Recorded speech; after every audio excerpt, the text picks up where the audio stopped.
Дина в том же духе. У нас один микрофон сегодня, да? Хорошо. Наверное, можно было бы обойтись без микрофона, но мы сделаем как всегда. Добрый день, немногочисленные герои, вышедшие в такой мороз, упавший на город и променявшие поход по магазинам на посещение музея. Мы продолжаем, вернее, завершаем даже уже сегодня лекционный цикл, который был приурочен к выставке «Герои. Камнерезные работы уральских мастеров» из коллекции семьи Шмотьевых, очередным очень интересным рассказом о том аспекте, том центре камнерезного искусства, о котором не знает практически никто в России.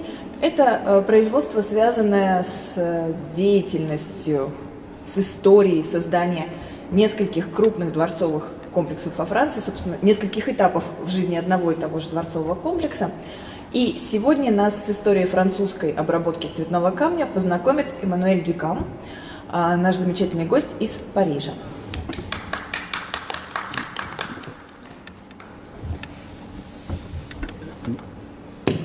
Merci, chère Ludmila.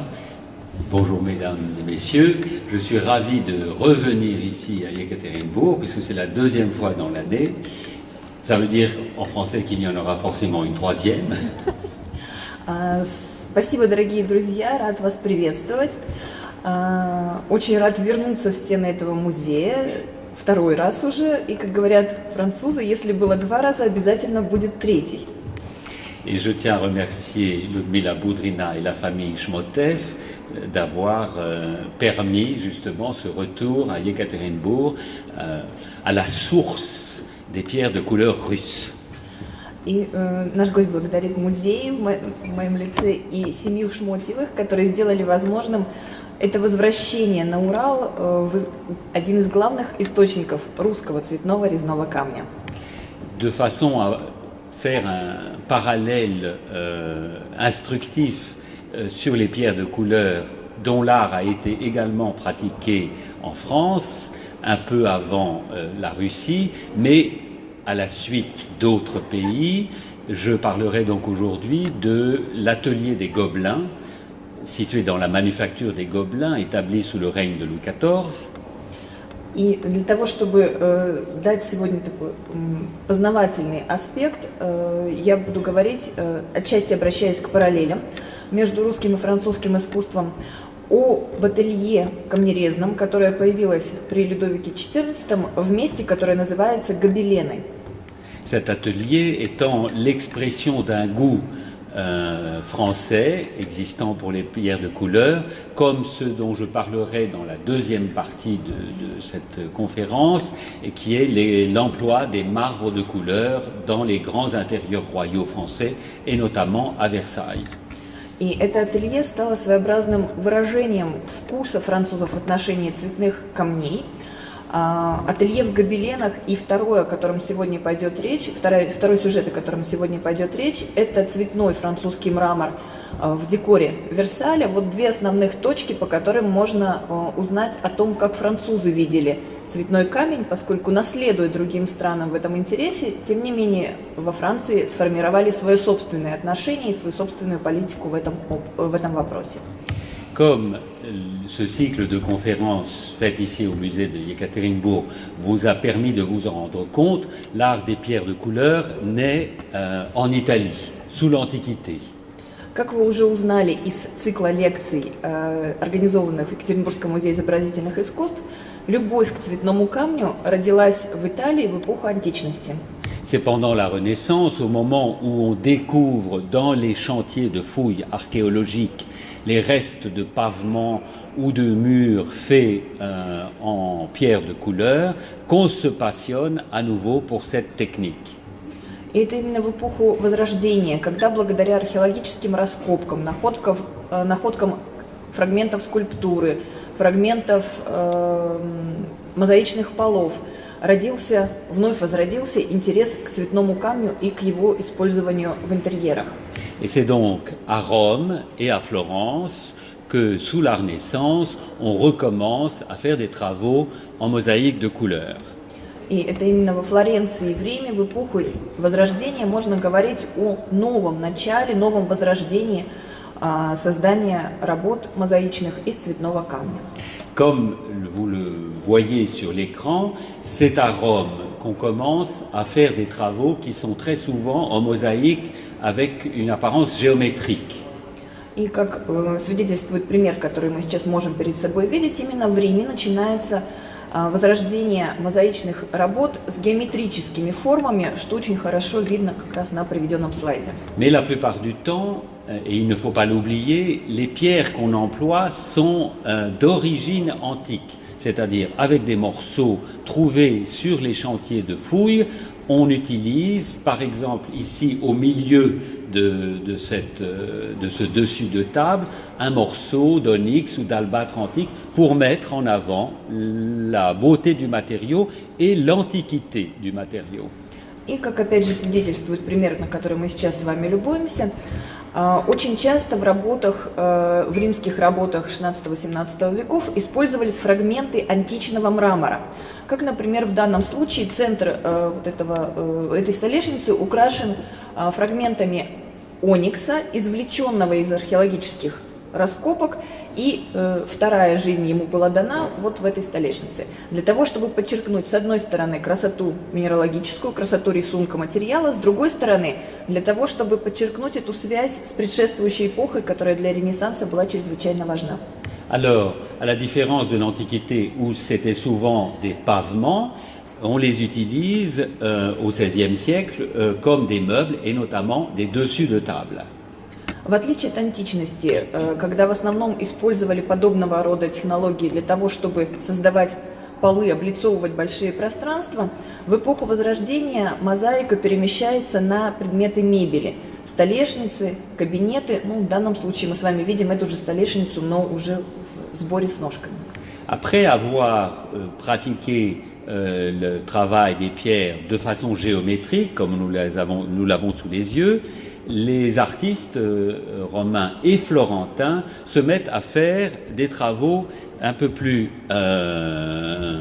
imaginatifs, comme celui que vous avez sous les yeux, qui a été dessiné par un artiste italien qui s'appelait Jacopo Ligozzi, qui a travaillé pour ce qu'on appelait à l'époque la Galleria dei Lavori, fondée par le cardinal Ferdinand de Médicis à Florence et dont le nom sera transformé au XIXe siècle, et c'est le nom qu'il porte toujours aujourd'hui, c'est comme ça qu'on la connaît, en Opificio delle Pietre Dure, c'est-à-dire l'atelier des pierres dures.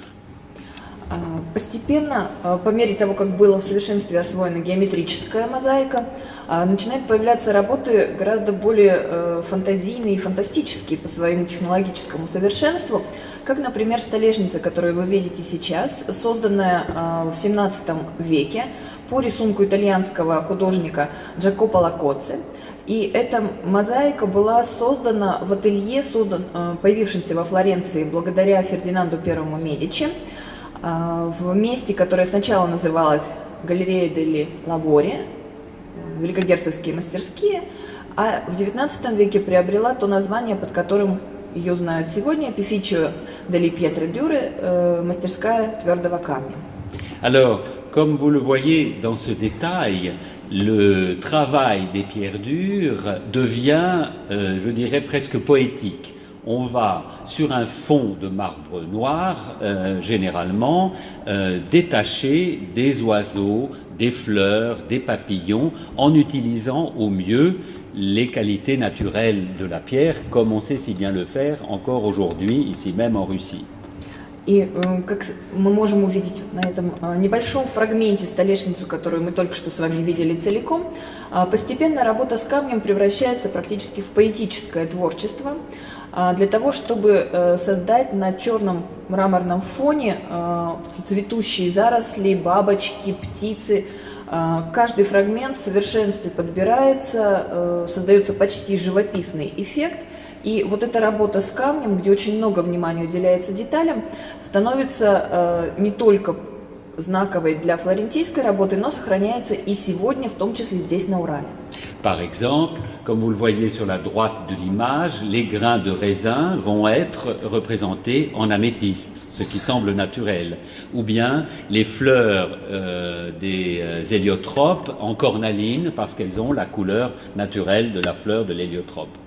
И здесь мы с вами видим как раз отражение вот этого стремления во всем подражать природе. Так, например, в правой части слайда вы видите часть виноградной грозди, которая сделана из аметиста, то, что нам кажется совершенно натуральным, но надо было увидеть это соответствие аметиста и темного винограда. Или слева, снизу поднимается императорский рябчик, где созданы цветы, сами цветки, лепестки цветов из сердолика, идеально передающего и оттенки, и даже пятнистость оригинального цветка.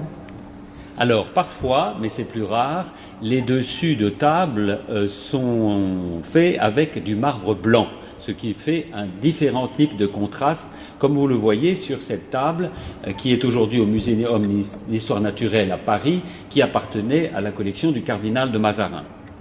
Иногда происходит смена негатива на позитив, и вместо черного фона появляются фоны из белого мрамора, позволяющие создать совсем другую игру контрастов, другую игру оттенков, как, например, мы видим на столешнице на экране, вы видите ее целиком и небольшой фрагмент с птицами. Столешница, которая сейчас находится в Музее естественной истории в Париже, но когда-то являлась частью большого камнерезного собрания кардинала Мазарини. C'est en effet par l'intermédiaire d'un Italien, le cardinal de Mazarin, ministre du roi de France, notamment pendant la régence d'Anne d'Autriche, puisque vous savez que Louis XIV est monté sur le trône à l'âge de 5 ans, en 1643. Ça n'est pas lui qui a régné tout de suite, mais sa mère, aidée de ce célèbre, d'abord du célèbre cardinal de Richelieu et ensuite du cardinal de Mazarin, qui avait une passion extravagante pour les ouvrages de pierre de couleur. Таким образом, понадобилось посредничество итальянца, кардинала Мазарини, для того, чтобы вкус к подобным каменным предметам достиг Франции. Как вы знаете, Людовик XIV взошел на престол в очень юном возрасте 5 лет, и, разумеется, не он изначально правил страной. Регенство осуществляла его мать, королева Анна Австрийская, с помощью своих первых министров, сначала кардинала Ришелье, а затем на протяжении длительного периода времени кардинала Мазарини. И именно вот этот личный вкус Мазарини к цветному камню проложил дорогу для для мастеров камнерезов, для любви к цветному камню, для понимания культуры цветного камня ко французскому двору. Si, quand le cardinal de Richelieu meurt, on dénombre dans son inventaire, l'inventaire de ses collections, 6 cabinets, 6 tables et 7 tableaux de marqueterie. Когда кардинал Мазарини умирает, в инвентаре, составленном для уточнения наследства, мы видим 6 столешниц, 6 кабинетов, 6 фрагментов мозаичных. Chez le cardinal de Mazarin, à sa mort, on dénombre 18 cabinets et 35 tables à dessus de pierre dure.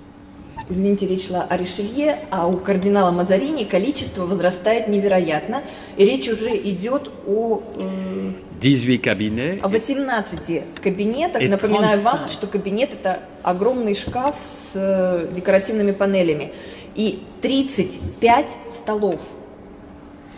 Donc, ce goût va avoir une influence évidente sur le développement des travaux des pierres de couleur, parce que Louis XIV, allant visiter son ministre et voyant tous ces cabinets et toutes ces tables, chez lui naîtra aussi le goût de ces objets.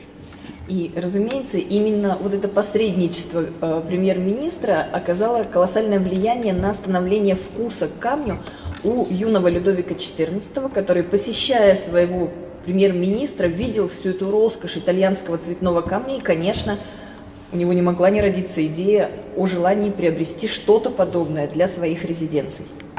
Voilà le portrait du cardinal de Mazarin dans la galerie de ce qu'on appelait à Paris le Palais Cardinal, avec tout au fond, dans l'embarrassement de la porte, vous apercevez un cabinet comme ceux que je vais vous montrer maintenant.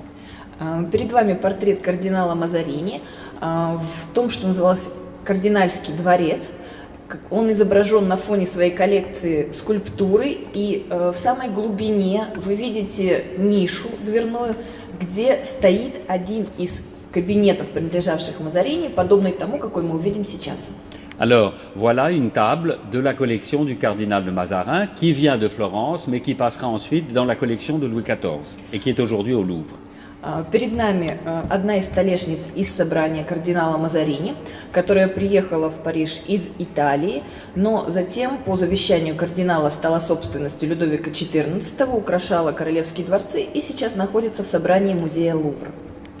Et voilà un exemple de ces célèbres cabinets qui étaient, comme vous l'a dit Ludmila, ornés avec des petits panneaux représentant des oiseaux, des bouquets, des fleurs qui étaient enchâssés dans un travail de bois sculpté et souvent doré, comme c'est le cas ici. C'est un cabinet qui est au musée de Strasbourg. Перед нами пример как раз такого кабинета, какой мог стоять вот там в глубине портрета Мазарини. Кабинет, который, как мы видим, украшен большим количеством не очень крупных каменных панно, представляющих цветы, птицы, фрукты, и часть важным окружением для этих каменных элементов являлась работа по дереву. Это резное черное дерево, часто с золочеными элементами. Мы это с вами прекрасно видим на примере из собрания Страсбургского музея декоративного искусства. Alors, le cardinal de Mazarin, quand vous achetez ou que vous faites faire un objet, vous essayez qu'il vous coûte le moins possible. Donc, a essayé de faire travailler des Français pour leur faire construire des cabinets, mais n'était pas complètement satisfait du résultat. Как вы знаете, когда вы стараетесь приобрести что-нибудь, и тем более что-нибудь дорогостоящее, вы всегда стремитесь сократить ваши расходы на этот предмет. Таким образом, кардинал Мазарини попытался заставить французов, научить французов работать с камнем для того, чтобы это стоило дешевле, чем заказывать в Италии, но результат, который он на первых порах получил, его не очень удовлетворил. Quand vous êtes sur le trône, vous avez souvent un ministre qui fait très attention à ce que vous dépensez. Et c'était le cas de Colbert, surintendant des bâtiments du roi et aussi plus ou moins ministre des Finances, qui s'inquiétait de voir tout cet argent envoyé en Italie pour acheter des choses chez les étrangers. Если вы король, то у вас, если вы хороший король, уточним, то у вас обязательно должен быть министр, который будет следить за вашими расходами. У Людовика XIV таким министром был знаменитый Кольбер, которого, конечно, не могли не раздражать огромные суммы, которые уплывали из казны за границу в Италию, для того, чтобы приобретать новые предметы из камня. Donc, vous cherchez à créer dans votre propre pays les mêmes ateliers ou des ateliers de type similaire avec des bons artisans de façon à dépenser moins. И таким образом совершенно логичным ходом представляется создание собственных мастерских у себя в стране, которые были бы зависимы от двора и которым можно было бы платить меньше, чем требовали итальянцы. C'est donc ce qui va se passer en France très naturellement. C'est le cardinal de Mazarin qui appelle un Italien du nom de Domenico Cucci pour venir faire en France les mêmes travaux qu'il faisait en Italie. И это именно благодаря кардиналу Мазарини из Флоренции был приглашен мастер Доменико Куччи, которому было поручено делать ровно ту же работу, которую он делал во Флоренции, но в парижских мастерских. Alors Cucci est appelé pour faire pour le roi deux très grands cabinets, mais quand je dis très grands, c'est très grand, puisqu'ils font près de 4 mètres de haut. Куччи пригласили изначально для того, чтобы сделать для Людовика XIV два кабинета, два больших кабинета. И когда мы говорим большие кабинеты, это действительно очень большие кабинеты, потому что высота этих шедевров мебельного искусства составляла порядка 4 метров. Avec des colonnes d'aventurine, comme on trouve ici dans l'Oural. С авантюриновыми колоннами из камня, похожего на то, что находится в уральских месторождениях. Des figures de bronze. С бронзовыми фигурами.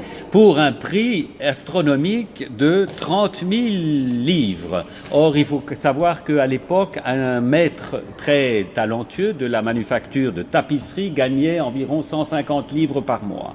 Par an, par an. И вот эти роскошные предметы стоили астрономическую сумму в 30 тысяч ливров каждый.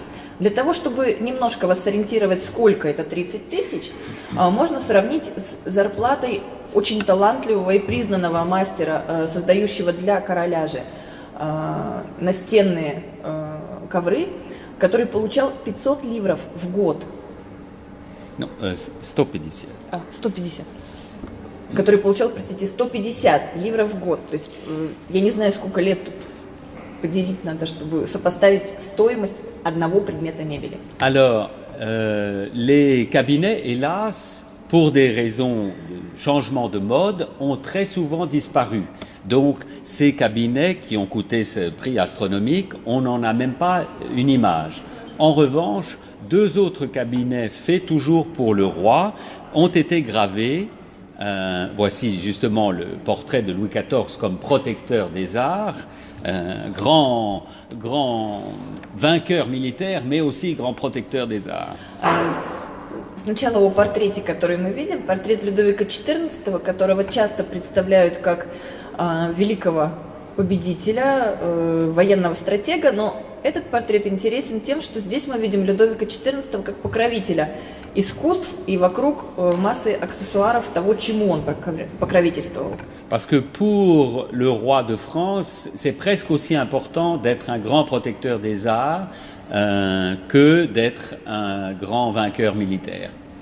Потому что для французских королей быть большим покровителем искусства было почти столь же важно, а иногда даже важнее, чем быть военным победителем. La gloire d'un royaume ou d'un empire, puisque c'était le même cas ici en Russie, passe par la protection des arts.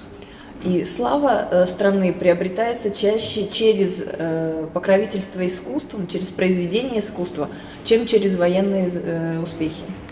Voici la gravure de ces cabinets faits pour le roi entre 1665 et 1668. Те кабинеты, о которых мы говорили, огромные, роскошные памятники мебели, они, к сожалению, в определенный момент вышли из моды и были разрушены. Поэтому сегодня судить об их великолепии мы можем только по гравюрам. Перед вами изображение одного из таких кабинетов, созданных для Людовика XIV между 1667 и 1668 годами. Et ici, le cabinet n'a pas survécu. En revanche, la figure que vous voyez au milieu a survécu et est aujourd'hui au château de Versailles. Elle représente Marie-Thérèse d'Autriche, la femme de Louis XIV. И, к сожалению, сам кабинет не сохранился, но маленькая его деталь, бюст в центральной нише, он пережил предмет мебели. И этот портрет Марии Терезии Австрийской, супруги Людовика XIV, сейчас находится в собрании Версаля. Parce que ces ouvrages, ces pièces de mobilier ne sont pas véritablement des meubles. On ne s'en sert pas pour ranger quelque chose. Ce sont d'abord des objets de luxe qui mettent en avant justement la gloire du souverain ou de sa femme et les techniques mises en œuvre dans son pays. Надо отметить, что когда мы говорим о предметах мебели, мы не говорим о предметах мебели в бытовом значении. В эти кабинеты никто не складывал какие-то свои мелкие вещи, они служили как некое олицетворение роскоши, богатства, умения мастеров и тем самым восхваляли короля или, как в данном случае, королеву. Justement, les tapisseries des Gobelins sont une des techniques mises en œuvre à Paris dans le célèbre Manufacture des Gobelins. Et vous apercevez ici sur cette tapisserie conservée au Mobilier National, à gauche, Louis XIV, que vous reconnaissez avec son chapeau à plumes rouges et ses bas rouges, rendant visite à la Manufacture des Gobelins. Одним из таких умений, которые прославили Францию, было изготовление настенных шпалер. В русском языке их так даже и называют гобелены, хотя вообще-то гобелен – это название только одной из мастерских, где подобные шпалеры создавались. И мы с вами видим как раз шедевр, созданный в шпалерной мастерской гобеленов, который представляет визит Людовика XIV в эти самые мастерские. Короля слева на слайде мы легко узнаем по роскошному головному убору с красными перьями и красным же чулкам. Король пришел инспектировать, наблюдать то, что создается в этих мастерских. Il est là avec son ministre Colbert, que vous reconnaissez tout de suite parce qu'il est habillé d'un vêtement très sévère noir, qui ne va pas coûter aussi cher que quelque chose de brodé et avec de l'or et de l'argent. Людовик XIV совершает эту инспекцию в сопровождении своего министра Кольбера. Его вы узнаете тоже очень быстро и легко, потому что в отличие от короля он одет в предельно дешевую одежду. В черном костюме, вот еще левее, чем фигура короля, мы видим Кольбера, который всем своим обликом говорит о необходимости экономии. Alors, cette tapisserie est très intéressante parce que vous voyez tout ce qu'on faisait dans les ateliers différents de la manufacture des Gobelins. D'abord, une tapisserie au milieu, en haut, que vous reconnaissez parce que c'est Alexandre le Grand. Эта шпалера чрезвычайно интересна, потому что она служит своеобразной энциклопедией всего, что создавалось в гобеленах. Но прежде всего, собственно, шпалеры. И один из шедевров мы видим вверху в центре. Это шпалера, представляющая триумф Александра Македонского. Vous apercevez aussi le célèbre mobilier d'argent fait pour la galerie des glaces à Versailles, avec des artisans qui portent ou un grand plat ovale à côté du monsieur qui a un costume rouge. И также мы здесь можем увидеть отражение не сохранившейся знаменитейшей серебряной мебели Версаля. Она здесь представлена работами целого круга мастеров. Так мы видим роскошное блюдо, которое несет человек за спиной. В центре фигура в красном, рядом с ним большое серебряное блюдо. Vous avez aussi deux autres personnes qui ont un grand vase en vermeil, presque devant le roi. Прямо перед королем мы видим еще двух людей, которые перемещают также золоченую серебряную вазу. Vous avez à droite complètement un autre maître qui porte un tapis, comme ceux qu'on faisait à la manufacture de la savonnerie. Справа в самом почти под обрез попадает еще один человек, у которого в руках свернутый в рулон ковер, который создавался на еще одной очень известной фабрике савонерии. Et surtout, vous avez à droite, avec le maître qui est de dos, vous avez un exemple de cette célèbre paire de cabinets fait pour le roi avec des colonnes de lapis lazuli fin. И, наконец, рядом с художником, которого мы с вами видим со спины, мы можем определить образец, пример одного из тех кабинетов, которые были сделаны для Людовика XIV, с лазуритовыми колоннами, поверх которых идет этот чеканный узор. Ces cabinets furent faits entre 1667 et 1673, toujours par le même Domenico Cucci. Этот кабинет был сделан между 1667 и 1673 годами, все тем же мастером Доменико Куччи. Ils étaient en ébène et en marqueterie de laiton et d'étain.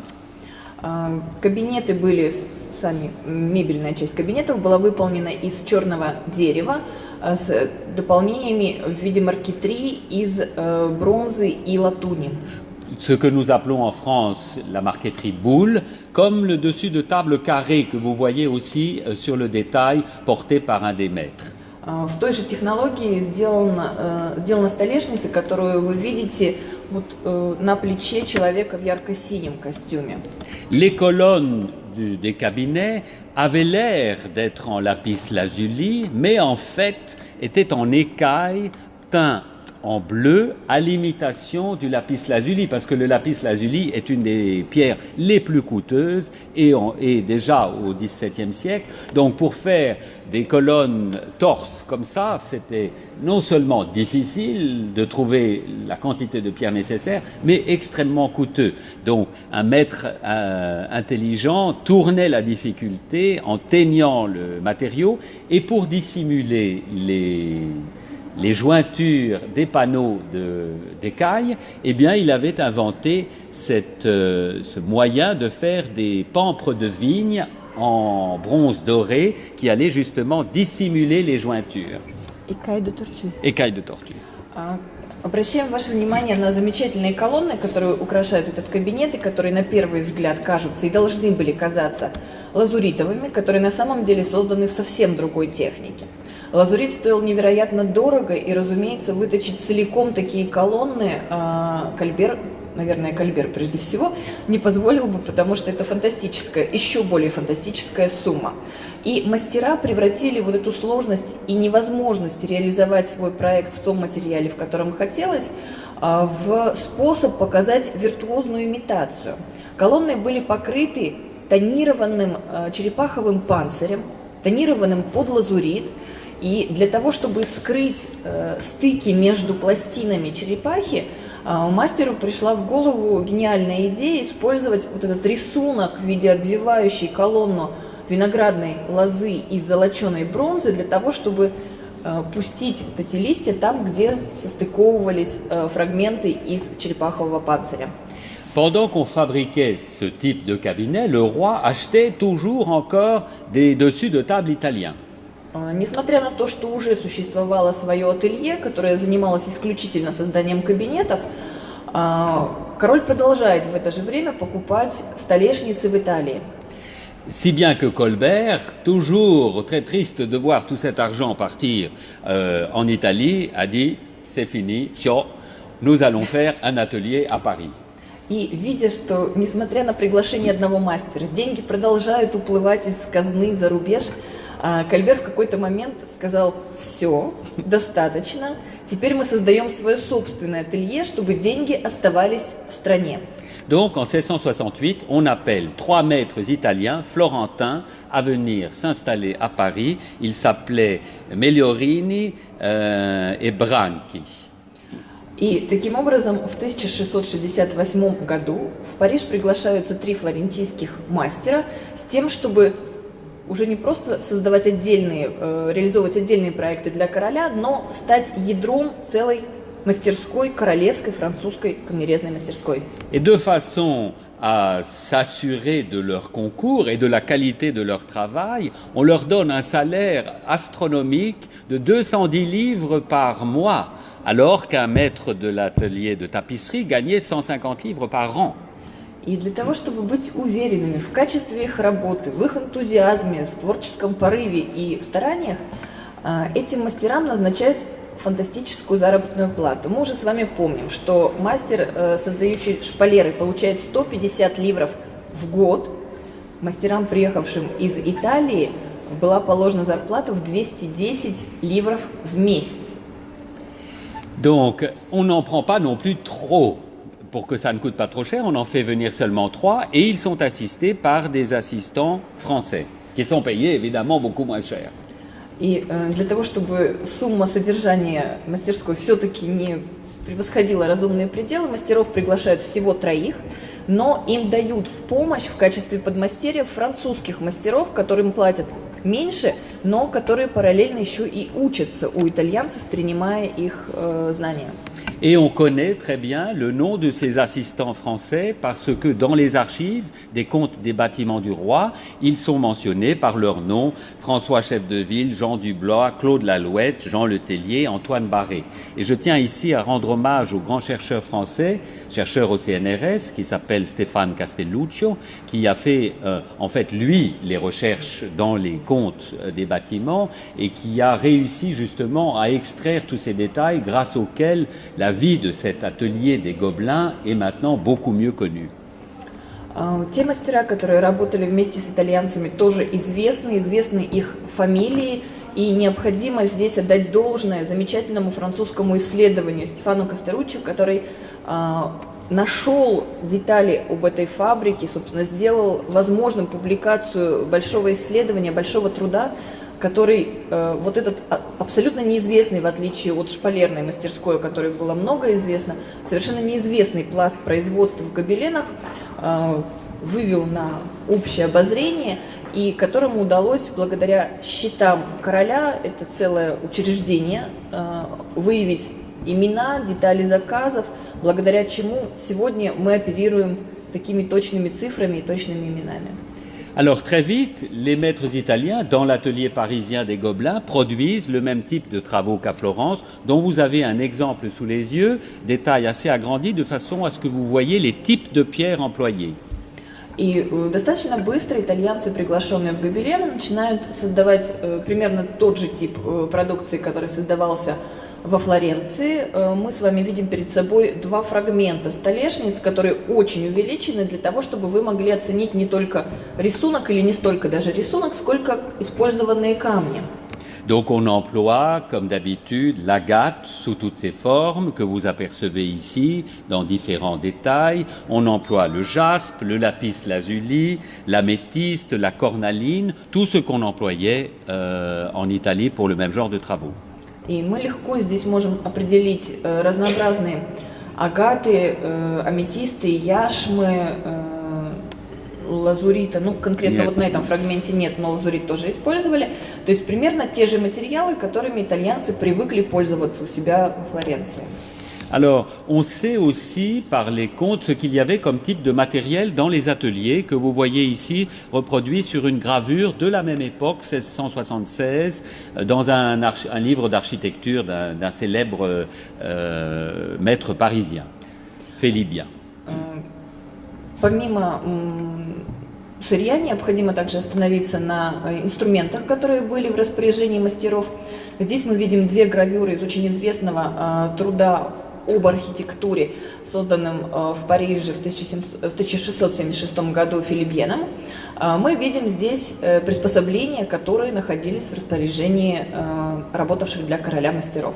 Et vous voyez les établis avec les roues à découper les pierres, qu'on découpait avec des scies de cuivre ou des scies de plomb. И мы видим здесь всевозможные приспособления, позволявшие резать камень на пластинки, то, что осуществлялось с помощью вращающихся пил из меди или из свинца.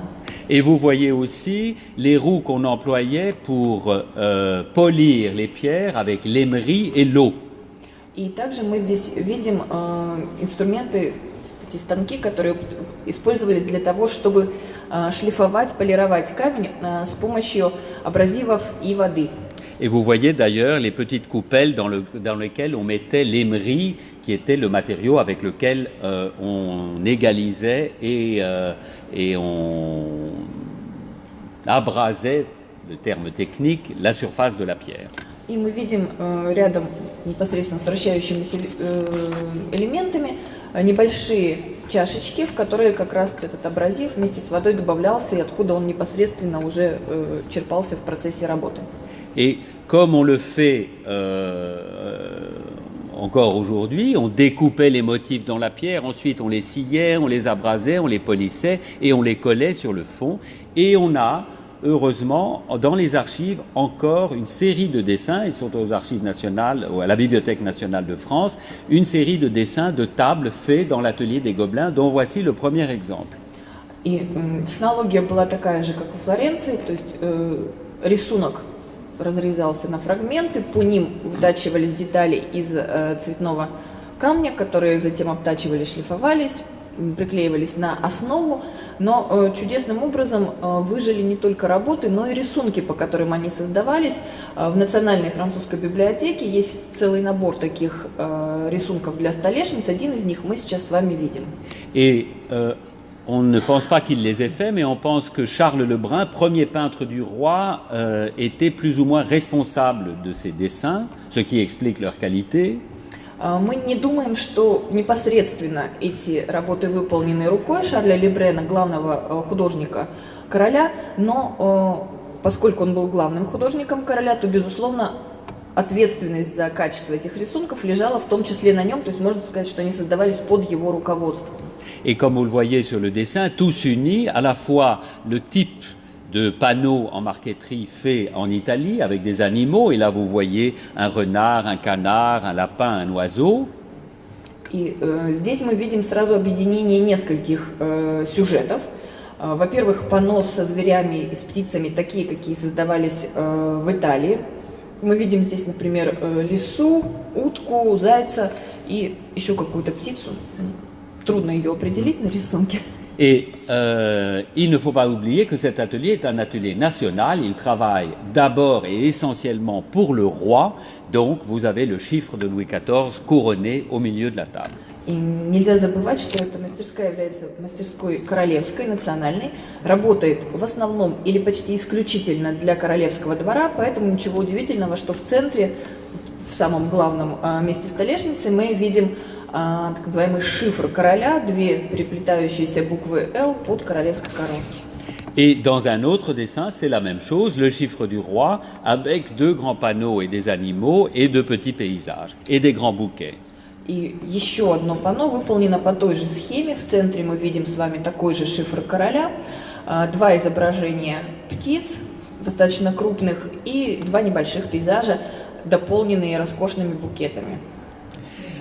Ici, à nouveau, on voit tout de suite que la table est destinée au roi ou à une de ses résidences, puisque ce sont les armes de France qui sont au milieu, les chiffres dans les quatre coins et à nouveau des panneaux avec des animaux. Еще один рисунок, в котором мы сразу узнаем еще один королевский заказ, поскольку в центре мы видим символы французской королевской власти, золотые лилии на синем фоне под королевской короной, в углах уже знакомые вам шифры из двух переплетающихся букв «Л», и вот эта королевская составляющая дополнена изображениями птиц. Toutes ces tables, si les dessins existent, n'ont pas forcément existé ou n'ont pas survécu. En revanche, certaines ont survécu et c'est justement ce que je vais vous montrer maintenant. Vous voyez le dessin de cette table et voici la table telle qu'elle est aujourd'hui au musée du Louvre. Разумеется, несмотря на то, что у нас есть целый набор рисунков, сказать, что все эти столы были созданы достаточно трудно, потому что не все они пережили сложные этапы французской истории, но вот один, по крайней мере, мы можем с вами сопоставить с рисунком. Рисунок мы только что видели, а теперь стол в том виде, в каком он хранится сейчас в музее Лувра. Et vous voyez ici la qualité de la marqueterie avec un détail justement d'un des chiffres du roi. И мы можем оценить качество мозаики как раз благодаря одному из шифров короля, находящемуся в углу. Avec justement ici la lazurite, qui ressemble d'ailleurs à de la lazurite de Baïkal, qui est utilisée dans les fleurons qui ornent ce panneau. Et vous voyez la qualité du travail, le choix des pierres, la qualité de la couronne. Le travail est l'un des plus remarquables de cette époque. И вы видите качество работы, тонкость отделки деталей. Здесь как раз использован этот бесценный лазурит, который немножко напоминает в данном выборе кусочка лазурит байкальский, но скорее это выбор не очень качественного памирского фрагмента, где игра строится как раз не на темном цвете, а на этих нюансах голубого и белого. И также мы видим с вами тончайшие нюансы яшмы в переплетениях двух букв, зеленые, золотые, оранжевые оттенки. Действительно, подбор камней, не только сама работа техническая по соблюдению рисунка, но и подбор камня отличается невероятной тонкостью. Voici un autre exemple de table qui a survécu, mais qui lui n'a pas les chiffres du roi et qui est intéressant parce qu'il a dans les angles 4 panneaux avec des oiseaux ou des perroquets au milieu de bouquets de fleurs et puis 2 paysages et 2 panneaux avec des animaux. Еще один стол, который, в отличие от предыдущих, не несет на себе королевских шифров, то есть он мог быть сделан не только для непосредственно королевских резиденций.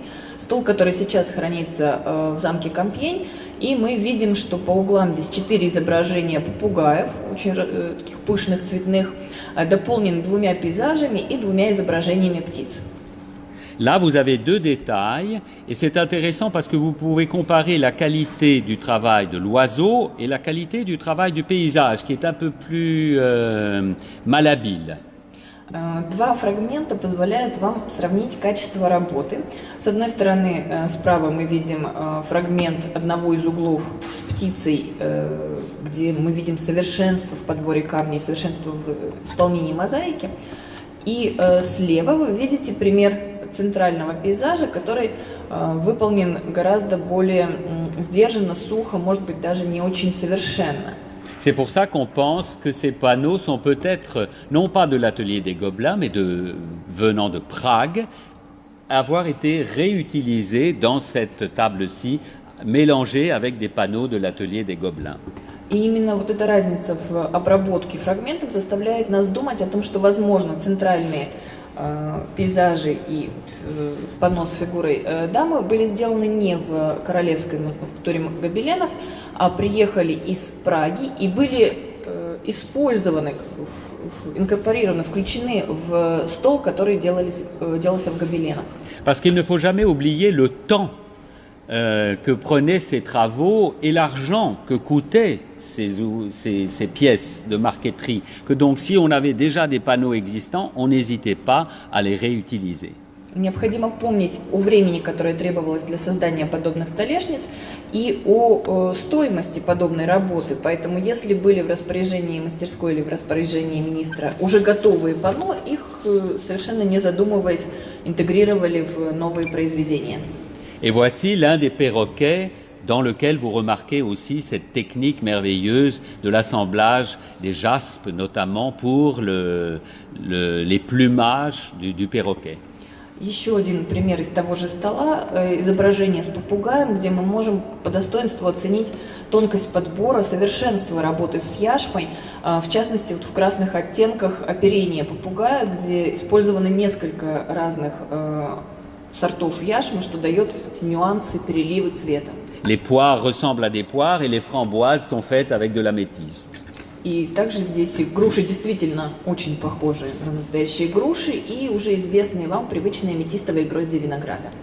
Alors l'un des ouvrages les plus fantastiques réalisés dans l'atelier des Gobelins, c'est celui-ci, c'est cette table faite entre 1680 et 1690. On le sait toujours grâce au compte des bâtiments du roi. Donc vous imaginez une table qui a mis 10 ans à être produite. Et voici le résultat, admirable, très virtuose, avec les armes de France dans les 4 coins.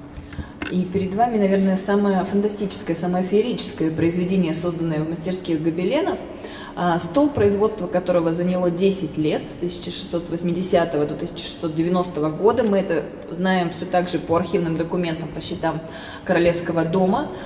Столешница, где по углам мы видим гербы французской монархии, на синем фоне золотые лилии, где сочетается масса деталей действительно очень свободной, виртуозной композиции.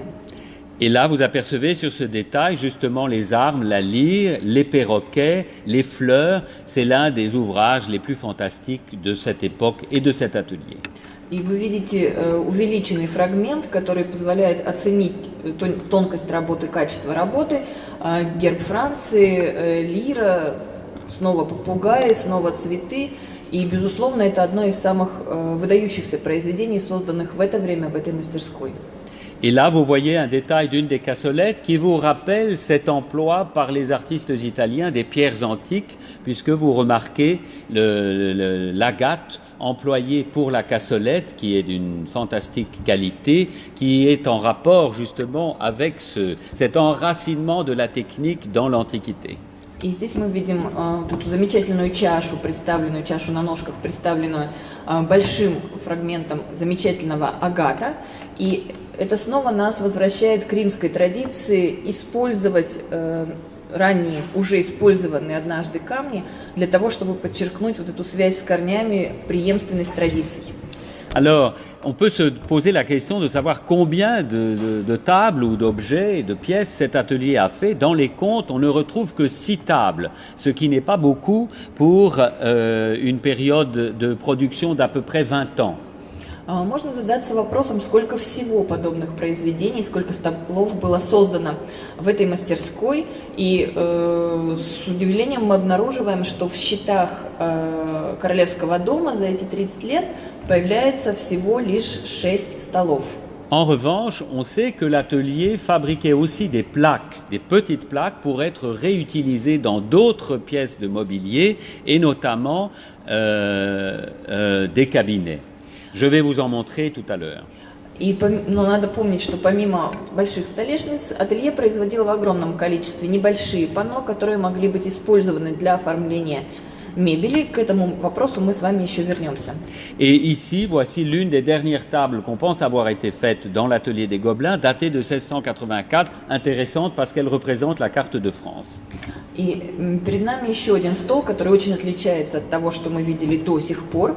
Это, скорее всего, последний заказанный для короля стол, сделанный в гобеленах в этот период, в 60-е, 80-е годы 17 столетия.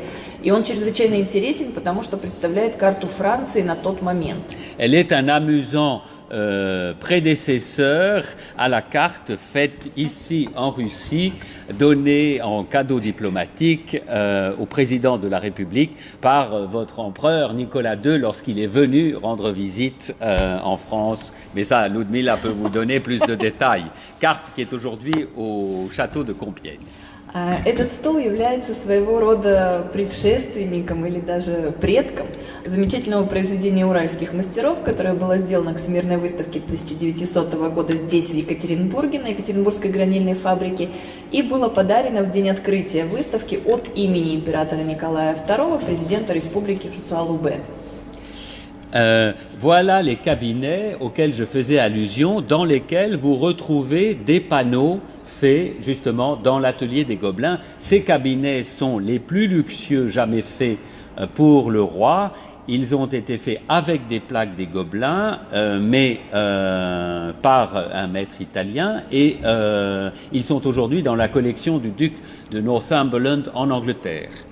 Мы возвращаемся к тем небольшим панно, которые создавались помимо огромных столешниц по мастерской гобеленов.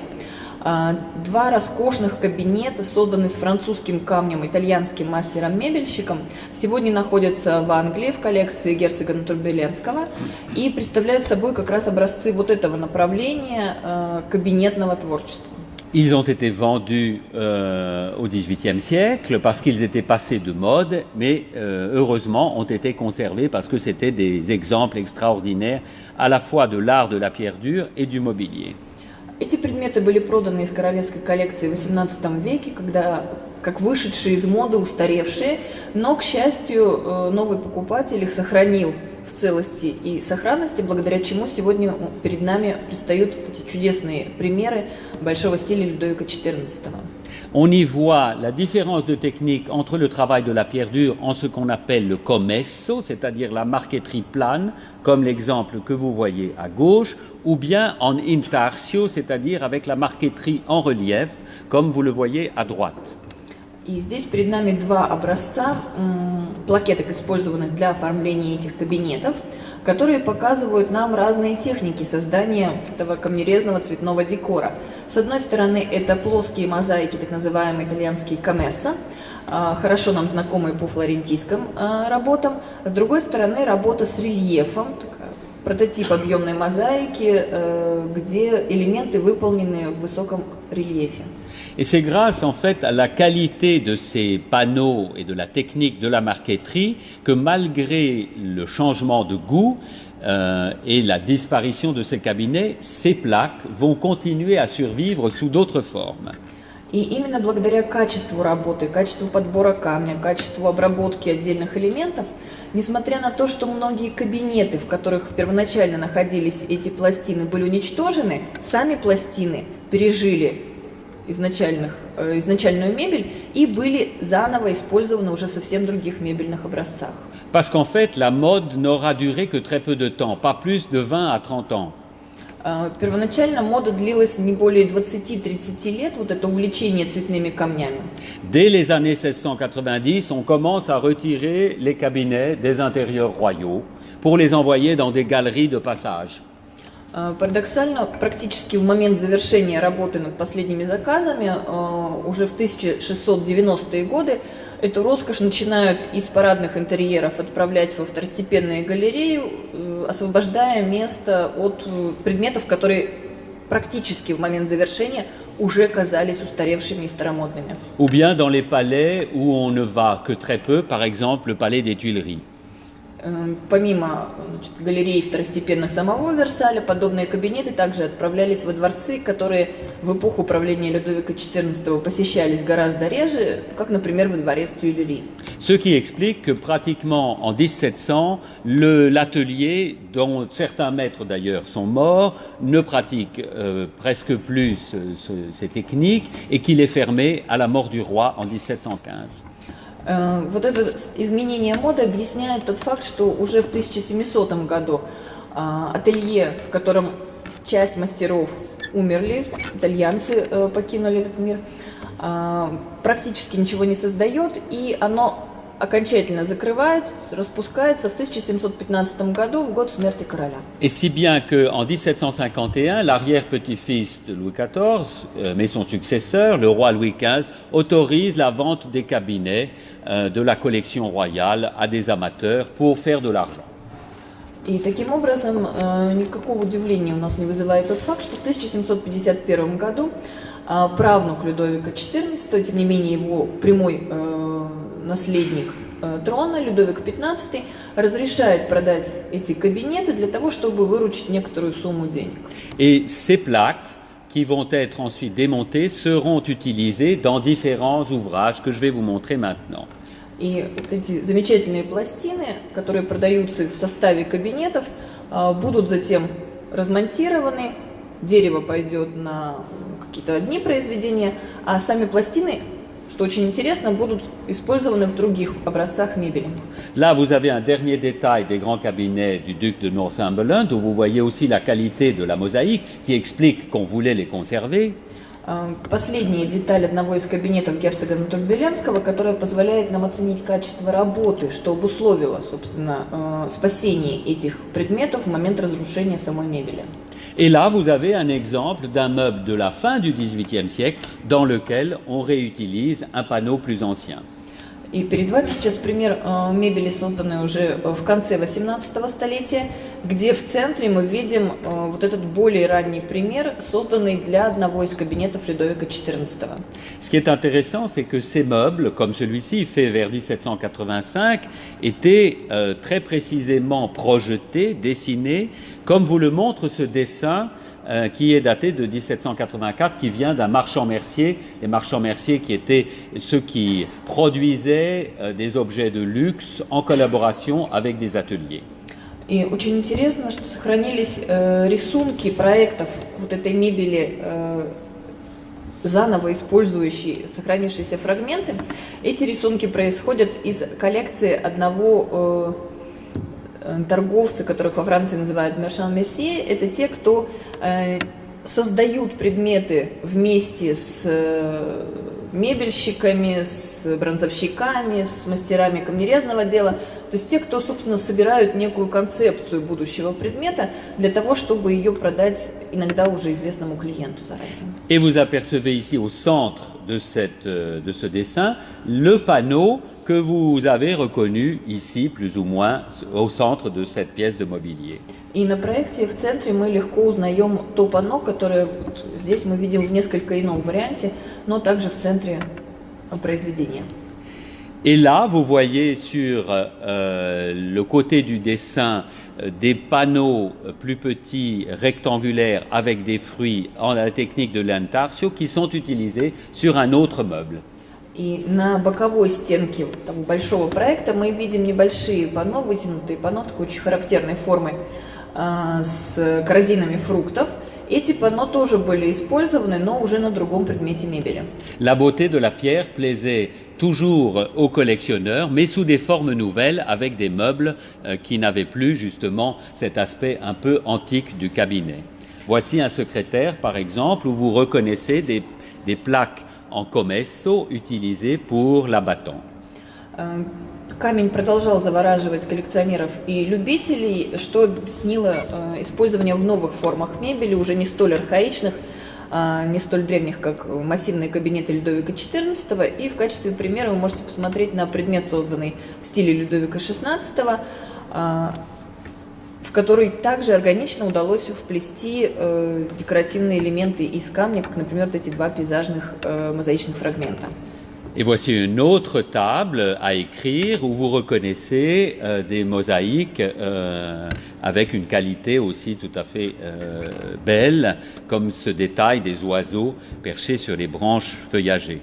Еще один пример – это письменный столик, в котором мы также с вами легко обнаруживаем совершенные по своему качеству мозаики. Et voici encore des petits panneaux qui vous rappellent ceux que je vous ai montrés tout à l'heure, employés pour un meuble en marqueterie boule, mais de l'époque de Louis XVI.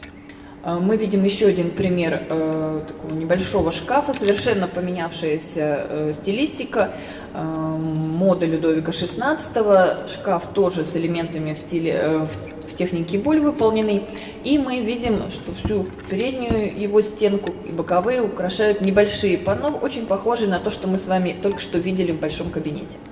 Alors, en France, ce goût pour les pierres de couleur me semble avoir un prolongement évident dans ce que je vais vous montrer maintenant, notamment l'utilisation des marbres de couleur dans les intérieurs de Versailles, que vous voyez ici dans l'état des années 1660, c'est-à-dire avant que le roi n'ait décidé d'y transporter la cour, dans cette jolie peinture de Pierre Patel très célèbre, où on voit le paysage déjà aménagé par le nôtre, mais le château dans son état premier, ou plus exactement deuxième, après avoir été agrandi depuis qu'il était un petit pavillon de chasse pour une résidence un peu plus importante.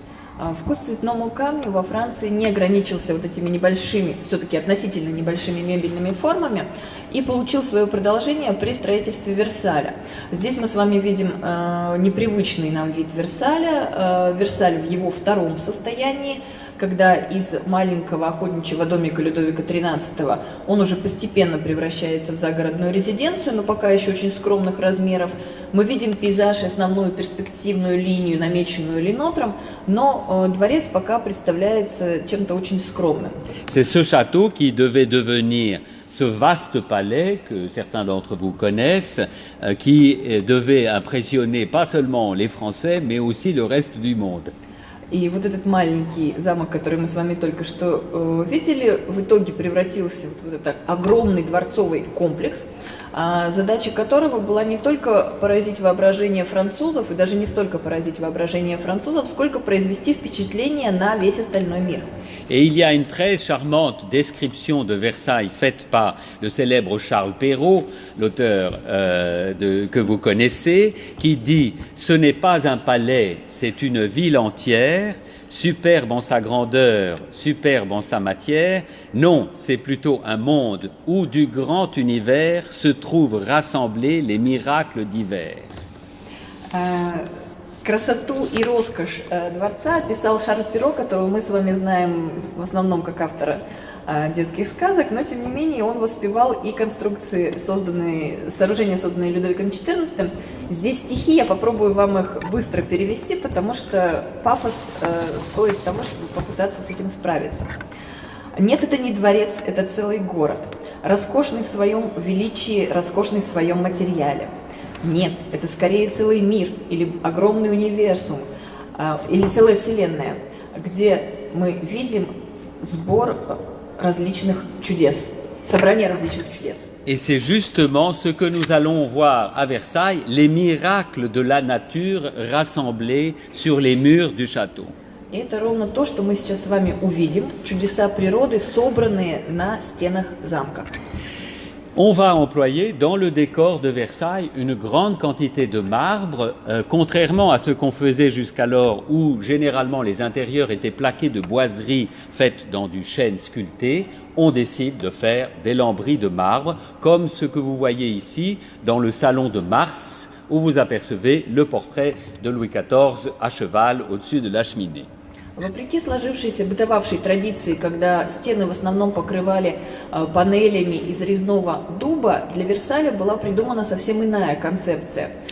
Значительную часть стен, в данном случае вы видите вот этот цокольный пояс, была украшена французским мрамором, мраморными были каминами. И вот пример сложившейся для Версаля концепции мы видим в салоне Марса, где над камином царит портрет Людовика XIV. Et il y a à Versailles deux types d'intérieurs en marbre, ceux où on fait un lambris de marbre pour accrocher des tentures d'étoffe au-dessus, de façon à placer les plus belles pièces des collections de peinture du roi, Véronèse, Lebrun, des portraits de la famille royale. Ça, c'est le premier type. И таким образом в Версале сложилось два типа оформления мрамором. Мы с вами видим первый тип, где мраморный цоколь, мраморный пояс служит своеобразным пьедесталом для стен, затянутых штофной тканью, рисунчатым узорчатым шелком, который, в свою очередь, служит фоном для произведений из королевской коллекции, для картин Веронеза, Лебрена или для портретов королевской семьи. Alors, si les murs sont tendus d'étoffe, en revanche, les embrasures, les ébrasements des fenêtres sont plaqués de marbre, dont vous voyez des dessins différents pour chacun des salons.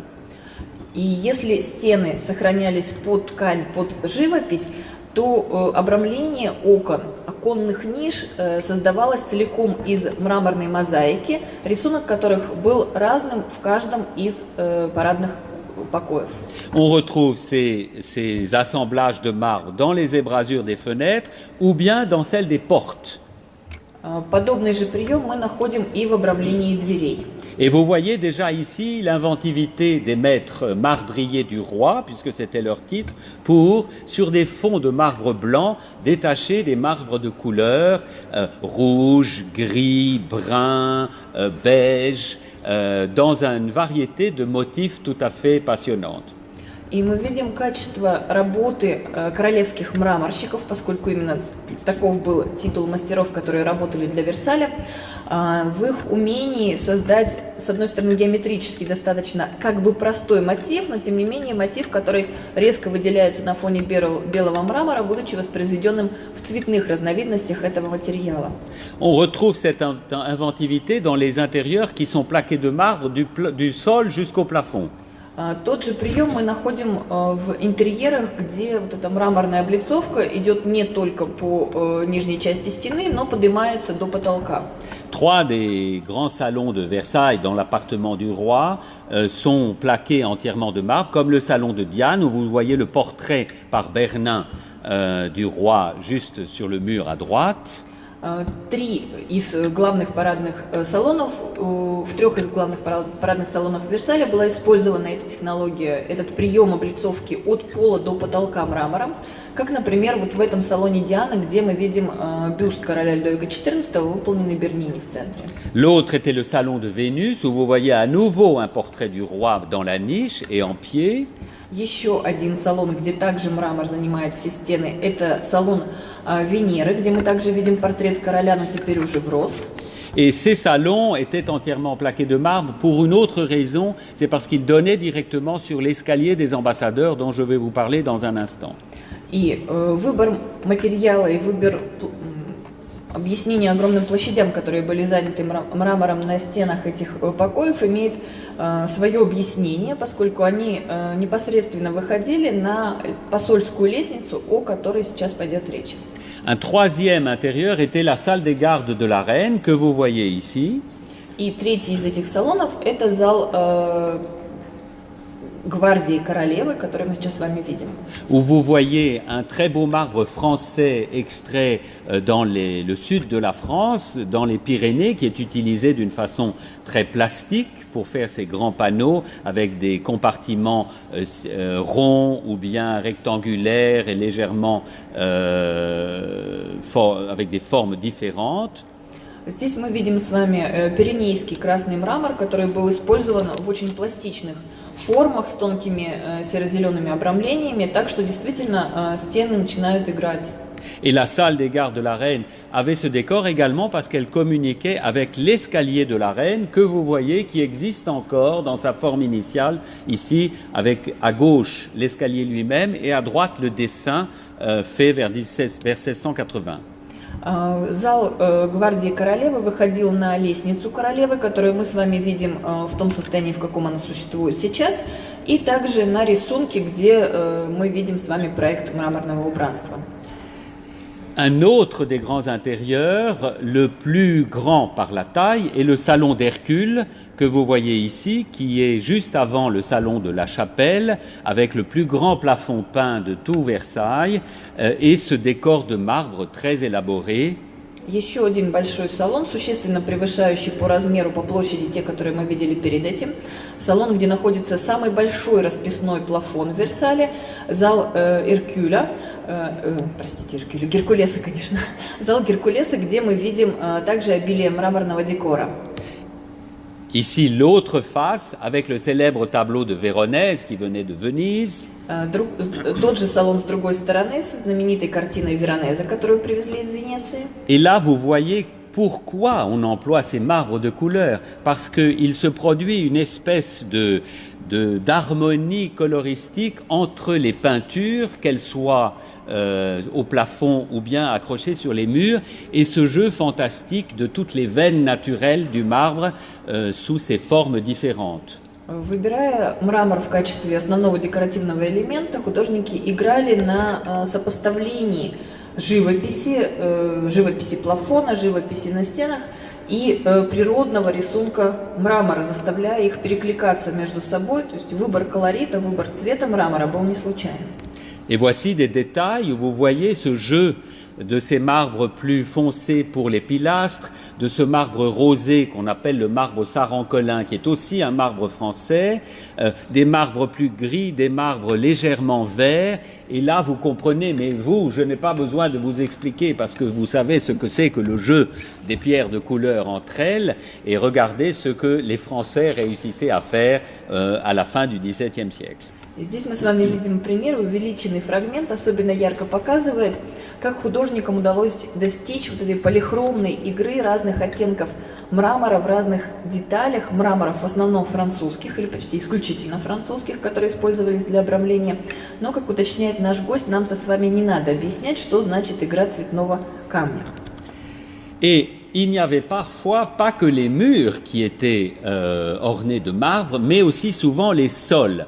Comme ces sols étaient fragiles, beaucoup ont disparu, mais on en conserve des dessins comme ceux que vous voyez ici. À gauche, le plan pour le dessin, le plan pour le sol en marbre, le pavement en marbre du salon de Vénus, et à droite, celui pour le salon de Diane.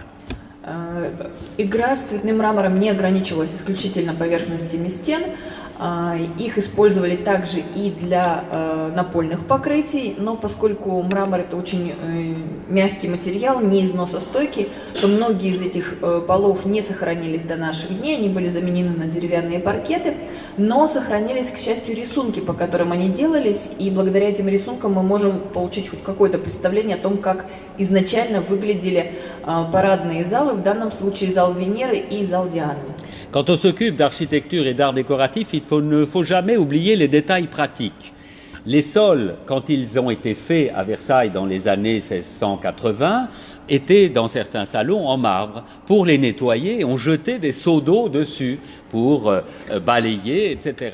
Et on s'est rendu compte que l'eau, en fait, glissée entre les plaques de marbre, allait pourrir les solives de bois qui étaient en dessous, et ensuite il y avait des infiltrations dans les intérieurs du rez-de-chaussée. Когда мы создаем что-то из области декоративного искусства или стремимся сделать интерьер более богатым и эффектным, нельзя никогда забывать о практической стороне вопроса, поскольку для того, чтобы мыть вот эти огромные мраморные полы, применялась такая техника, которая нам известна по мытью палуб. То есть целые ведра воды разливались и затем собирались с поверхности. Но пока вода покрывала этот мрамор, она просачивалась между фрагментами мраморной мозаики, начинали гнить балки перекрытий, и вода начинала просачиваться на плафоны этажей, которые находились ниже. Ce qui explique qu'en fait, on les a assez rapidement démontés pour les remplacer par des parquets de bois qui étaient ensuite nettoyés et cirés. И именно вот это несовершенство технологическое, несовершенство изначальной задумки с практической точки зрения объясняет то, что мраморные полы были достаточно быстро сняты и заменены на более привычные паркетные деревянные полы, которые моются гораздо меньшим количеством воды, а потом натираются, что создает еще и дополнительную защиту. Alors, il reste certains dallages de marbre, mais beaucoup plus simples, dans tous les couloirs ou les galeries de communication, comme ce que vous voyez ici, ou bien l'escalier, par exemple, du théâtre. Тем не менее, в Версале остается некоторое количество мраморных мозаичных полов, конечно, с гораздо более простыми рисунками, с более простым колористическим решением, как, например, здесь в галерее, соединяющей два крыла, или на лестнице. L'un des plus beaux dallages qui existe encore, c'est celui qui a été dessiné pour la chapelle de Versailles, faite à la fin du règne du roi, dont vous voyez ici le dessin du pavement. Один из наиболее роскошных мраморных полов, который, к счастью, сохранился до наших дней, был создан в самом конце правления Людовика XIV, в конце 1700-х годов, для королевской часовни Версаля. Et voici le résultat absolument superbe. Vous savez qu'à l'origine, la chapelle de Versailles devait être entièrement en marbre, mais le roi a reculé devant le coût astronomique du chantier, donc en fait, on l'a fait en pierre sculptée, et la seule chose qui était en marbre, c'était le dallage. Вот перед вами результат этой колоссальной работы. Изначально в проекте часовни предполагалось использовать мрамор повсеместно, то есть и колонны, и пилоны должны были быть облицованы цветным мрамором с мозаиками. Но король отступил перед стоимостью этой работы, и в итоге был использован единый камень, немножко резьбы по этому камню было пущено, но таким образом единственное, что напоминает о первом роскошном проекте часовни, это ее пол. Et voici un détail qui est amusant parce que vous retrouverez traduit en marbre le détail que je vous ai montré tout à l'heure dans la table faite à l'atelier des Gobelins. И вот одна из деталей, представляющая королевскую корону, позволяет вам сопоставить воспроизведение в мраморе того, что мы с вами только что видели на столешницах, созданное в яшмах и твердых камнях. Mais c'est intéressant aussi parce que vous voyez que les bavements de marbre sont très fragiles. Et là, vous avez toute une série de morceaux qui ont dû être remplacés parce que c'est une pierre, certes dure, mais qui ne résiste pas à des milliers et des milliers et des milliers de passages de pas. И на этом примере мы еще с вами также можем убедиться в том, насколько хрупкими могут быть мраморные полы. Здесь не хватает, видите, целого ряда фрагментов, которые были заменены, собственно, просто гипсом или цементом с небольшими элементами росписи, имитирующими мрамор, именно потому, что мраморный пол не может сопротивляться тысячам и тысячам посетителей, которые проходят через этот интерьер. Alors, il subsiste encore un grand dallage de marbre avec un dessin un peu plus compliqué que celui des galeries, c'est le dallage de la cour dite de marbre, la seule cour entièrement dallée justement de ce matériau un peu précieux. И также в Версале есть еще один пример, удивительный в своем роде, пример мраморного пола, который находится не внутри, а снаружи. Это мраморный двор Версальского дворца, где мы видим, с одной стороны, достаточно простую, но все-таки более сложную, чем в галереях, мозаику из двух цветов мрамора. Et je vais vous montrer les dessins d'un autre pavement de marbre qui était encore plus fantastique que celui de la chapelle, qui était celui de l'appartement des bains, qui hélas n'a pas duré très longtemps, seulement quelques années, au début des années 1680, et qui a ensuite été transformé, mais on a les dessins des pavements de marbre absolument somptueux qu'il y avait dans cet appartement privé du roi où il prenait son bain. И еще один пример совершенно фантастического мраморного пола, который, к сожалению, просуществовал очень недолго. Этот мраморный пол был создан в 80-е годы 17-го столетия для частного туалетного кабинета Людовика XIV, и уже через 10 лет он был оттуда снят и заменен на более простой, но, к счастью, сохранились рисунки, которые позволяют нам оценить размах работы. Et vous voyez sur le dessin en bas à gauche la baignoire, qui est la seule chose qui est survécue de cet appartement des bains. И единственный предмет, который пережил эпоху существования вот этого мраморного пола, Это ванна Людовика XIV. Мы ее с вами видим здесь в том виде, в каком она сохранилась. И вы можете попробовать представить себе этот интерьер вот с тем роскошным цветным мраморным полом, который здесь просуществовал очень недолго. Ce qui n'apparaît pas forcément immédiatement sur la photo, mais c'est le cas, c'est que c'est une baignoire monolithe, taillée dans un seul morceau de marbre, d'un poids absolument fantastique, qui a été conservé parce que c'était une espèce de merveille de technique. Vous la voyez à gauche comme elle était présentée au début du XXe siècle dans le jardin d'un amateur très connu qui s'appelait Robert de Montesquieu, avant qu'elle ne retourne à Versailles où elle est aujourd'hui dans l'espèce de grand hall qui précède l'orangerie que vous apercevez. Ванна короля, несмотря на то, что в этом трудно убедиться по фотографии, может быть сразу непонятно, выполнена из одного единственного блока, то есть это монолит. Этот уникальный предмет мы видим на двух фотографиях. Первая черно-белая показывает то, как хранилось это, то, как экспонировался предмет в коллекции большого любителя искусства Робера де Монтескье в начале 20 века, где вы видите, это служило таким садовым фонтаном. И на второй фотографии мы видим этот предмет, вернувшийся в Версаль и сейчас отмечающий центр большого холла при входе в оранжереи.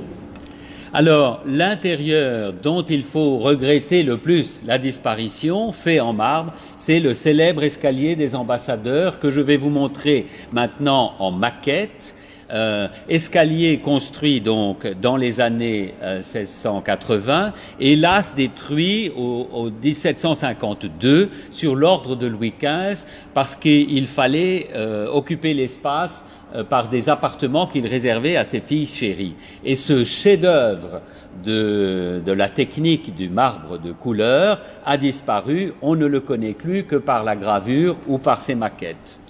И еще один интерьер, где использовался мрамор, наверное, интерьер, исчезновение которого стоит оплакивать наиболее сильно, это так называемая лестница послов, которая была, вы видите ее на макете, он дает хотя бы какое-то представление о том, как выглядела эта роскошная мраморная мозаика, покрывавшая и стены, и пол этого замечательного интерьера, созданный для Людовика XIV. Этот интерьер был разрушен при Людовике XV, когда потребовалось, в Версале всегда было очень тесно, при Людовике XV особенно, поскольку необходимо было создать новые покои для многочисленных детей короля, в частности для дочерей короля создали апартаменты на месте этого интерьера. Et là, vous voyez le grand côté, c'est-à-dire le côté nord de l'escalier des ambassadeurs, où vous pouvez imaginer la beauté de cet intérieur avec tous les marbres rouges et verts qui s'alliaient au bois sculpté et doré, à la peinture de Charles Lebrun, aux voûtes. C'était une des plus belles choses qu'on pouvait voir à Versailles. Макет, который сейчас мы с вами видим, взгляд на его главную северную стену, позволяет нам вообразить, какой роскошью отличался этот интерьер, где мы видим игру красноватых и зеленоватых оттенков мрамора, дополненных золоченым резным деревом, роскошной интерьерной живописью, обманкой, выполненной Шарлем Лебреном. И вот эта вся роскошь продолжается дальше на плафоне свода. Мы можем только сожалеть об утраченном роскошном интерьере. Et là, vous voyez combien cet intérieur de légende avait frappé les contemporains au XVIIIe siècle et au XIXe siècle, puisque vous avez sous les yeux une peinture de Jérôme, peintre célèbre du XIXe siècle, qui représente Louis XIV recevant le Grand Condé dans l'escalier des ambassadeurs. И мы видим, насколько этот интерьер остался в памяти и современников, и наследников, поскольку перед нами сейчас изображение приема Людовиком XIV Великого Конде, где уже художник XIX века на основании тех небольших иконографических материалов, которые ему были доступны, тем не менее пытается воспроизвести роскошь этого покоя. Un intérieur tellement de légende qu'il a été copié plusieurs fois pas exactement, mais en tout cas en esprit, et notamment au château de Herrenchiemsee, le château construit pour le roi Louis II de Bavière dans la dernière quart du XIXe siècle. Et vous voyez ici l'escalier des ambassadeurs du château de Herrenchiemsee. Этот интерьер настолько остался в памяти и запечатлелся глубоко в памяти современников и потомков, что его несколько раз воспроизводили с большей или меньшей точностью. И здесь мы видим с вами, наверное, самую приближенную к оригиналу копию, созданную в последней четверти XIX века для короля Баварии Людвига II в его островном замке на Херемзее. Alors, en fait, les intérieurs subsistants encore aujourd'hui de Versailles qui peuvent nous donner une idée de cette alliance du marbre de couleur, des éléments en doré, que ce soit en stuc, en bois ou en bronze, et des peintures décoratives. C'est la grande enfilade du salon de la guerre, de la Galerie des Glaces et du salon de la paix à Versailles. Et vous avez ici sous les yeux le salon de la guerre, l'un des plus beaux, où vous voyez justement ce jeu entre les couleurs, l'or, pour produire un intérieur d'une beauté assez supérieure.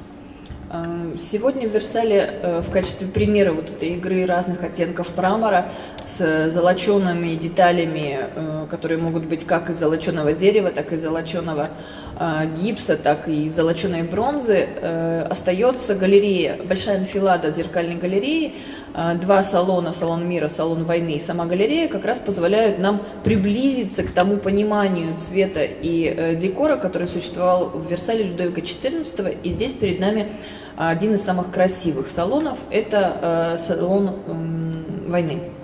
Et là, vous voyez des détails de la Galerie des Glaces, où vous remarquez toujours comment, dans le passé, on cherchait à s'enraciner dans l'histoire et notamment dans l'Antiquité en utilisant soit des pierres utilisées dans l'Antiquité, et vous voyez ici des vases de porphyre ou des bustes, soit faits au XVIIe siècle, mais parfois des bustes antiques, et combien vous avez justement ce jeu des matières, des textures et des couleurs entre eux. На фотографиях, которые сейчас перед вами, вы можете увидеть то, на что обычно не обращают внимания посетители, оказавшиеся в роскоши зеркальной галереи. Это детали, которые свидетельствуют о желании все время обращаться к своим корням, к античным корням. Это могут быть античные материалы, как вот в случае с античным бюстом или порфировыми вазами. Это могут быть предметы, созданные в XVII веке, но в стилистике античных предметов, которые, с одной стороны, осуществляют такую логическую связь, преемственность между древними империями и новым королевством, а с другой стороны, создают единую декоративную программу. Et ces marbres n'étaient pas seulement employés à l'intérieur, ils étaient employés à l'extérieur. Et je vous montre pour terminer quelques photos de Versailles où vous allez les voir employés dans les fontaines, dans les bassins et ensuite dans la résidence privée du roi, non loin du château, mais séparé de la cour, ce célèbre grand Trianon qu'on appelait aussi parfois le Trianon de marbre. Мраморы цветные в Версале использовались не только в интерьерах Большого дворца, но и достаточно активно их применяли в создании фонтанов и бассейнов в парке. Мы сейчас с вами один из примеров такого видим на примере бассейна Латоны, фонтана Латоны. И также мрамор играл колоссальную роль в создании декоративной программы частного дворца короля, дворца, отделенного парком от двора, который называется Большой Трианон или, как его часто называют, мраморный Трианон.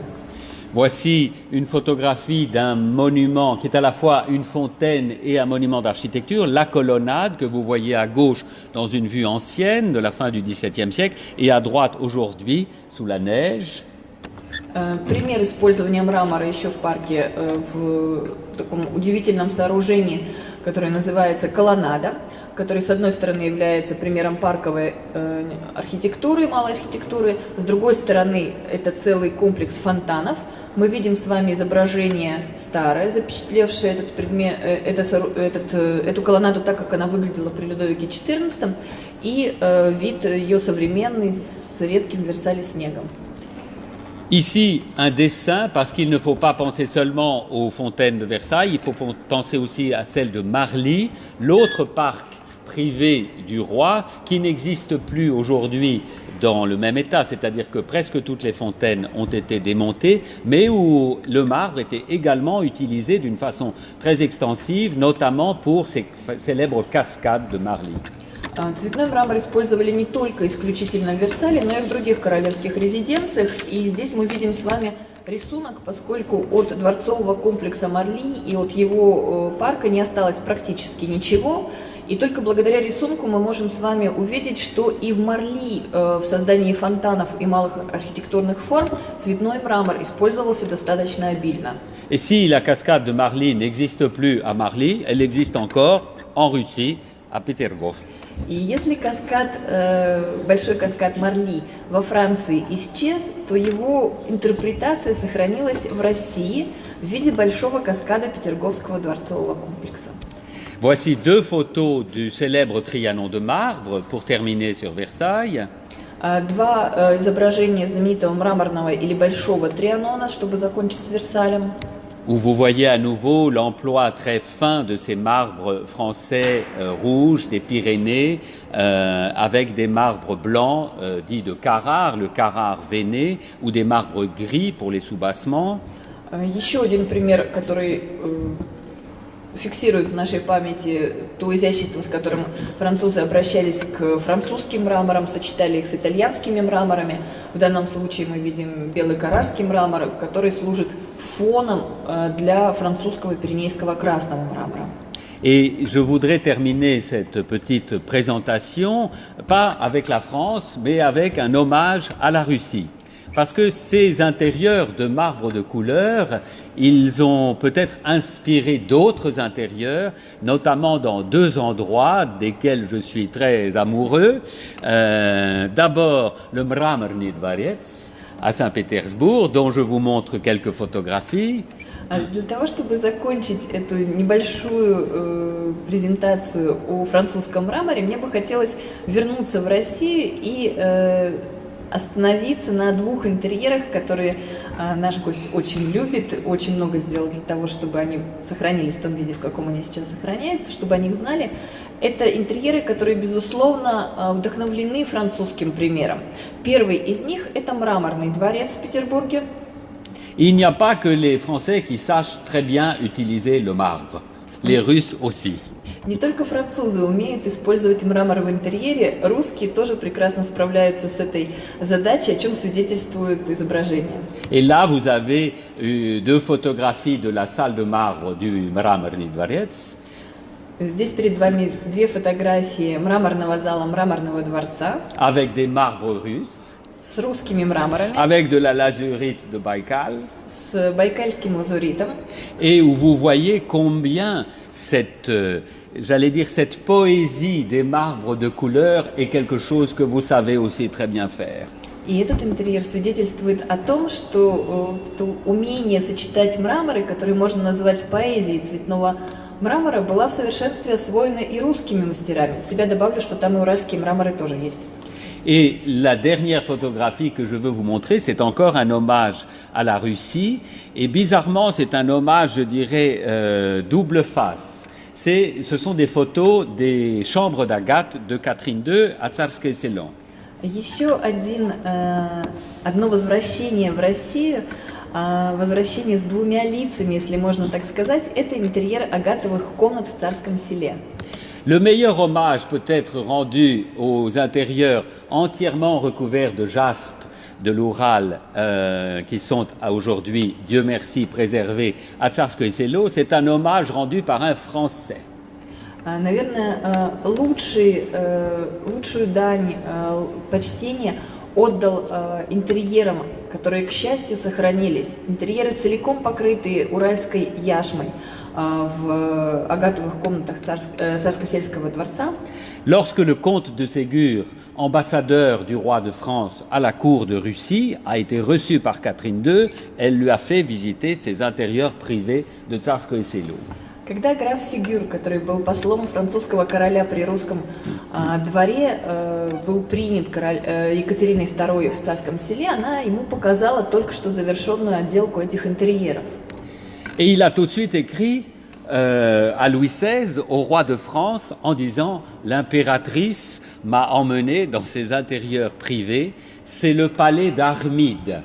Au XVIIIe siècle, Armide, elle dit beaucoup de choses à beaucoup de gens. Aujourd'hui, on l'a totalement oublié. Armide, c'était une grande magicienne qui avait un palais absolument merveilleux et il dit « Je me suis promené dans les intérieurs d'Armide, entièrement recouvert de jaspe, de lapis lazuli.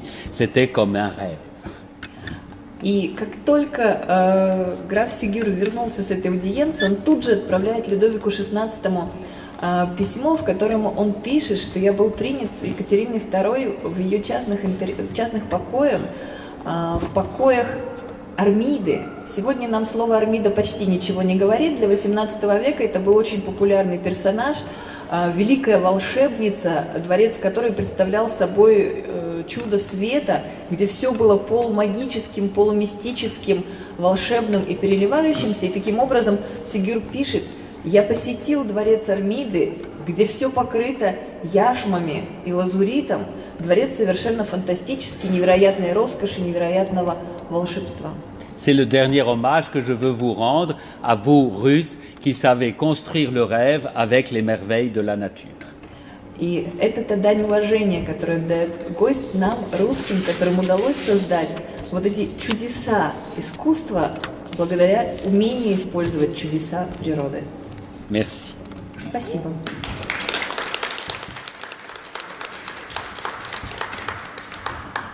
Вопросы? У вас есть вопросы? Я все сказал.